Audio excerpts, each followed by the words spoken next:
Mau update ke, mau downdate ke, atau peralihan manajemen ke, perubahan sistem ke, bodoh amat lah ya. Pokoknya sudahlah, ngapain juga kita ikut-ikutan mikir. Itu semua kalaupun rame, kalaupun dikomplainkan, justru akan menjadi sesuatu yang bisa bermanfaat untuk kita semua. Percayalah. Assalamualaikum warahmatullahi wabarakatuh. Berjumpa kembali dengan Kang Asik, channelnya sahabat YouTuber pemula. Bersama Kang Asik, biasa teman-teman ya, apapun dan bagaimanapun, pokoknya keadaannya ya sudahlah, kita biasa asikin saja. Jadi teman-teman, seiring waktu berlalu, hari pun terus berganti, seiring matahari terbit di ufuk timur, tatkala senja pertanda kita segera bersiap untuk beristirahat sejenak. Alam mengisyaratkan perputaran natural yang sudah diatur oleh Sang Maha Pencipta. Pertanda hukum alam menyatakan dengan tegas bahwa kehidupan di dunia apapun tidak akan ada yang abadi. Hari ini Kang Asik akan mengajak teman-teman untuk berdiskusi dan mari kita berpendapat bersama tentang platform YouTube yang terus berganti ide, merubah kostum dan beraktivitas yang kelihatannya agak agresif karena mungkin ada tetangga baru nih. Contohnya apa tuh tetangga baru? Seperti TikTok ataupun video snack dan lain-lain yang terus berinovasi. Sehingga kita sebagai penghuni YouTube saat ini merasakan dampak yang agak kurang nyaman sedikit. Semua menyatakan banyak yang kehilangan dolar ataupun rupiah, berkurangnya jam tayang tanpa sebab yang jelas, bahkan kalau jumlah subscriber sih yang hilang itu sudah kita anggap sebagai uang receh saja ya buat bayar Pak Oga.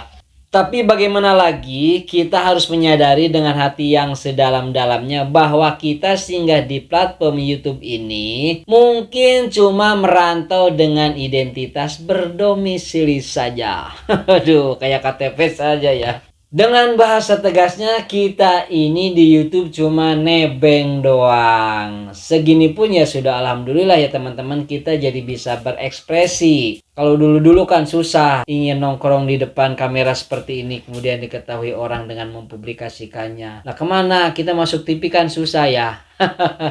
Sekarang era digital sangat dipermudah, salah satunya ini nih YouTube. Terima kasih makanya ke YouTube. Tapi ya nggak segitunya juga sih, kadang-kadang ya nggak ada salahnya dong kita ke YouTube senebeng-nebengnya ya. Kami semua termasuk teman-teman, termasuk Kang Asik ya, khususnya YouTuber pemula kan banyak juga yang jadi sarang iklan pengusaha ya nggak teman-teman.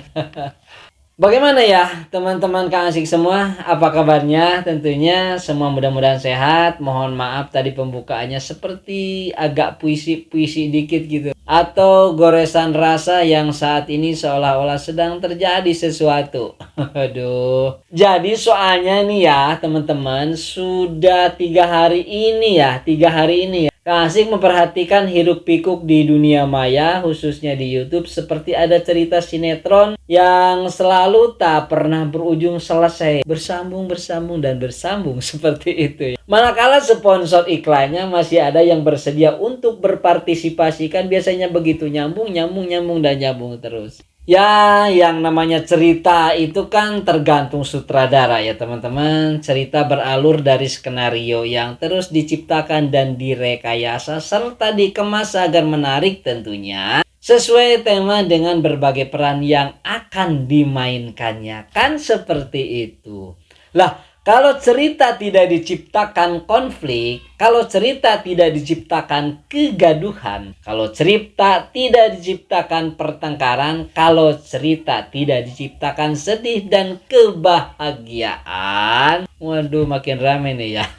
Lah fragmentasinya tidak akan hidup, sandiwara tidak akan berkembang kalau alur tidak dimainkan, kalau alur tidak direkayasa. Jadi kalau datar-datar aja nggak rame, ya seperti YouTube ya, ada jatuh ada bangun kayak kita ya. Ada sedang rame yang nonton, ada yang sepi. Ya memang begitulah dinamikanya lah. Seluruh kehidupannya seperti itu kurang lebih dinamikanya. Kang Asik jamin ya teman-teman, 100% sinetron tidak ada yang menonton kalau tidak rame, seperti itu dinamikanya. Kalau sinetron tidak ada yang menonton, maka iklan pun sudah jelas dong, tidak akan ada sudi untuk singgah di sana. Kan seperti itu.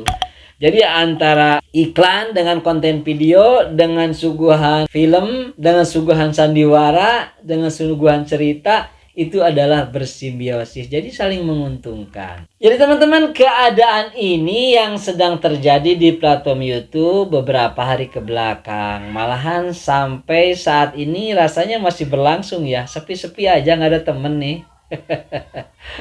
Semua pokoknya di sana sini para kreator saling bertanya, saling koreksi, saling bertukar pikiran dalam kebingungan massal sepertinya. Dan kalau menurut bahasa kerennya, hal ini adalah telah menjadi isu yang kompleks, telah menjadi isu yang universal, telah terjadi isu yang umum. Sehingga kelihatannya hal ini bukan saja telah membuat lumpuh kegiatan para YouTuber pemula saja teman-teman. Akan tetapi juga para YouTuber yang jam tayangnya sudah lama pun mengalami keadaan yang sama dengan kita-kita YouTuber pemula. Jadi santai saja teman-teman, slow ya.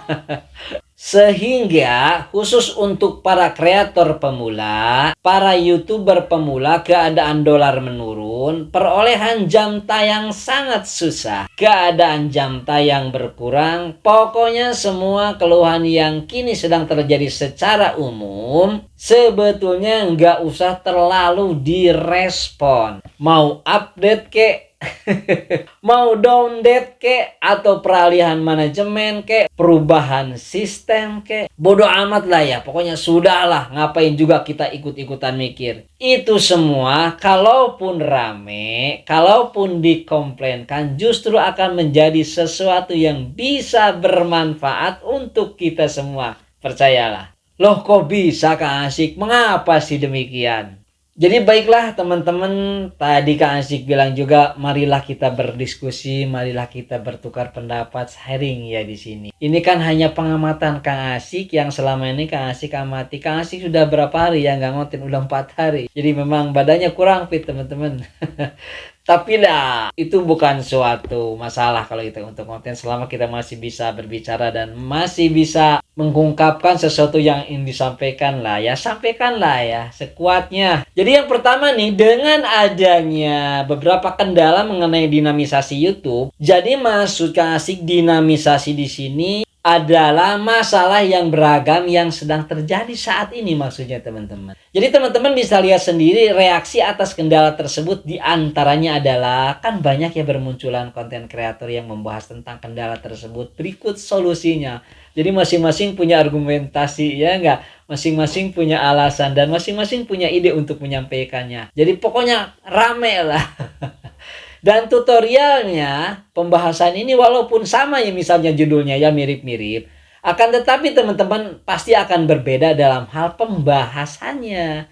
Sehingga video di YouTube akan semakin padat dan lengkap. Ini yang YouTube harapkan. Kemudian teman-teman yang keduanya adalah dari beberapa kreator tidak akan mengambil langkah diam. Ya, termasuk teman-teman, mungkin termasuk Kang Asik, termasuk semua. Jadi dengan keadaan tidak nyaman ini tentu dong sedikitnya ada usaha. Jadi dengan permasalahan yang terjadi maka kreator akan mengambil langkah dan cara penyelesaiannya masing-masing. Alhasil apabila dari usahanya berhasil dan sekiranya bermanfaat untuk orang lain, untuk diri sendiri khususnya, maka dijamin mereka akan mengupload videonya di channelnya masing-masing dan ini akan menjadi aset YouTube sebagai tutorial yang bermanfaat tentunya bagi penontonnya. Selanjutnya teman-teman, traffic di YouTube seiring dengan keadaan seperti ini akan lebih aktif dan lebih luas. Sebab para konten-konten kreator masing-masing akan lebih proaktif pula untuk mencari rujukan sesuai dengan permasalahan yang mereka miliki masing-masing. Sehingga dengan sendirinya interaksi di antara mereka, kuantitasnya atau jumlahnya akan semakin meningkat. Dan keadaan seperti ini yang memang YouTube harapkan pula. Sehingga penghasilan dolar dan rupiah perputarannya atau sirkulasinya semakin luas dan semakin cepat. Karena bagaimanapun yang namanya YouTube Kang Asik rasa adalah sebagai strategi dengan menerapkan berbagai bisnis pula di dalamnya.